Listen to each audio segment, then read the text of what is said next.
here together in Crémant, and this is the very first Zoom video conference that we've tried. So if things don't go well, we're going to record it and we'll send it to you. But we have some wonderful wines that we're going to taste tonight. And I want to introduce everybody at the table. Everybody knows the bear. And this is Petra Lutz and Marcel van Ballen.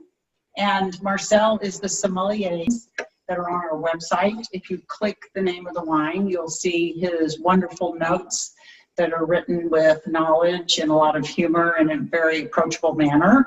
Not the kind of wine notes you normally see where they all seem to say the same thing, so you don't know what to drink. And Petra is a chef.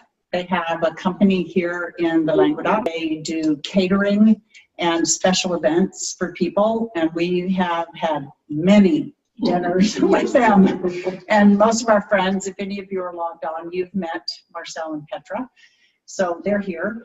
And then Nicola Blakemore, who's the artist, who painted the watercolor painting that's on the landing page of our website, the fantasy watercolor. She is actually running the video. And in a minute, when she sees that things are stable, she's going to come around. So you'll see her in a minute too. And so let's go. Without any further ado, we have 4 wines to try tonight. You're going to go with each course. We're going to start with some sparkling wine from Limoux, and I'm going to hand it to our sommelier. He's going to tell you about the cépage in a little bit. We're going to jump right into the next course, which I'll discuss with you in a minute. And then with that, we're going to drink a Lionne from Domaine Languedoc. And then for the main course, we're going to drink a Le Cress from Bory Littorel. And what's the main course going to be there? It's going to be Christos Georgopoulos' Moussaka. But you didn't tell them who fixed the dish to go with the La Lionne Sauvignon Blanc. I did, but I don't want to. But I want to kind of really get into when I serve it. Okay. And then also the Jacques Castel, one of our favorite producers, her La Pimpinella. Cool. All right, so let's go. Yeah, we're going to hit off with a sparkling wine here. And Limoux is the area where we grow our grapes for sparkling wine. And actually, it's well, older than champagne. Huh? We tend to say that sparkling wine was born here in Languedoc. And this is a nice rosé. It's made out of 3 grapes. We have some Chardonnay, Chenin, Blanc, and Pinot Noir here. And it's one of the best sparkling wine producers. And here comes Nicola. There's Nicola. Hi, everybody. Yep, we're hoping the video is stable. Yeah, I hope so. Was the last time I looked at it. And look at the beautiful color. This the rosé number 7. It comes from J. Lawrence. That's the name of the domain. And it's one of the best producers in all of Limoux of sparkling wines. And we have 2 of his wines. We have this sparkling rosé, and we have his Brut, which is the Clos des Demoiselles, which is the garden of the bridesmaids. So, Marcel, what's the cépage in this one? So we have a majority of Chardonnay. For Crémant wines we make here, it's always a majority of Chardonnay grape. With a little bit of Chenin Blanc, you find it in the Loire Valley in France, and Pinot Noir. And Pinot Noir is a red skin grape, but if you leave it in contact with a little time with the juice, you get a nice pinky color like this. So let's try it. Marcel, can I ask you what cépage means, please? Cépage is grape variety. Grape variety. So we used to blend wines in this area.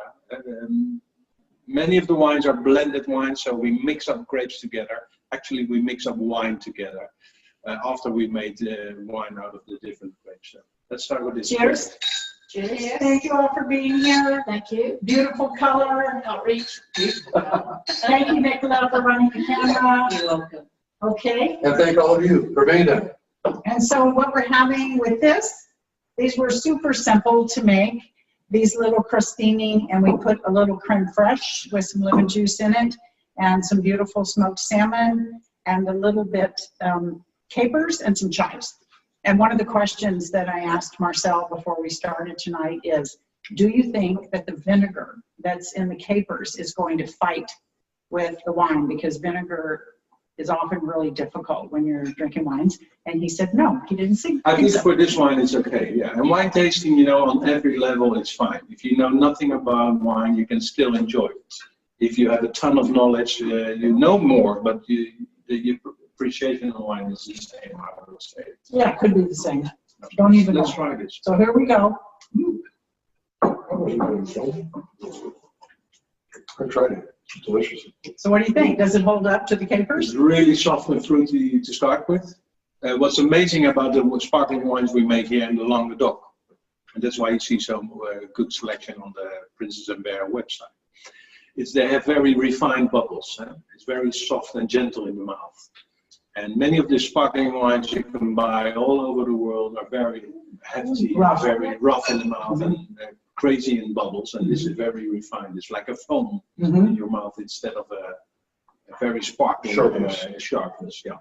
Actually, I remember a long time ago when I was a young girl, I was so impressed with this woman who was sitting on the airplane where people used to smoke on the airplanes, and she was drinking champagne, and they gave her a swizzle stick. And she put it in, I was like, oh my gosh, what is she doing, you know? And it was because the bubbles were hard, and she was trying to get the harshness out of the bubbles. So these wines have beautiful effervescence. Yeah. I never heard that story. Yeah. She had a little swizzle. They used to give a little swizzle like this, and it would make Soften the bubbles. it would soften the bubbles. So our wines here in the Languedoc, our sparkling wines from Limoux, don't need a swizzle stick. No. So they're great. You can make a big thing out of wine and food pairing, you know, but keep it simple. Look for balance, you know, don't overpower the wine over the food or other way around.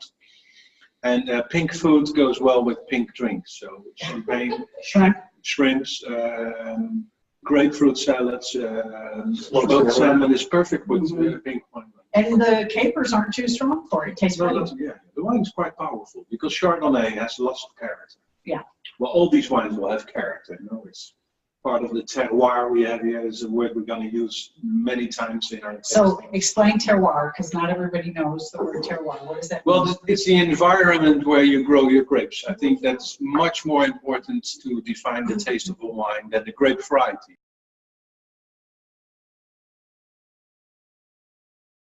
The Lionne Blanc, it's from a domain that we love called Chateau de Longeran, female winemaker named Diane Losfeld. And this is a Sauvignon Blanc. And Marcel is going to talk about that a little bit. Let's get it into our glass. Okay. Anyway, I think Carol took care of discussing. Not 100% because I wasn't sure. It's super simple. If I can do it, it's really simple. You marinate the fish in olive oil, lime juice, salt, and pepper. And I did it for about 40 minutes.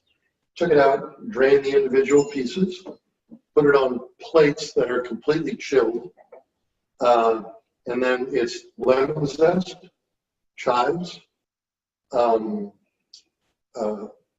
pepper that Carol discussed, a little bit of salt, and what I don't have available to me is shiso leaves. Let's try it, because I was a little concerned when I told Marcel, which was kind of cute.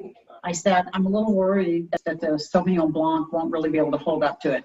And one thing I want to say is I'm not a Sauvignon Blanc lover. I came here that I started to really love Sauvignon Blanc. So what do you think? Does it hold up? Sauvignon has a different character here because of the terroir. Because these grapes are grown in a hot climate. We're near the Mediterranean Sea.